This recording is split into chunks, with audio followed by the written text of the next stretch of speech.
ai e din veprimin e barnave, mekanizmin e veprimit të barnave, duhet me thonë diçka të vërtetën.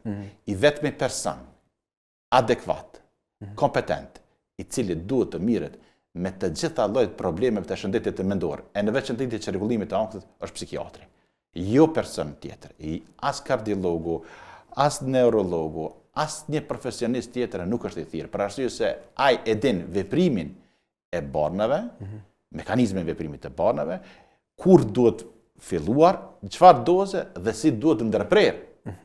Profesionistët tjerë nuk e kanë fushë të specializimit këto lloj barna, për arsye se këto i kanë si shtesë në profesionin e vet që përdoren. Dhe këtë unë mendoj që ky do të duhet ishte mesazh i joni, i juaj, i televizionit të tuar kundrejt të gjithë spektatorëve ose auditoriumit që të drejtohen te persona që janë kompetent për këtë lloj problemi ose këtë problem.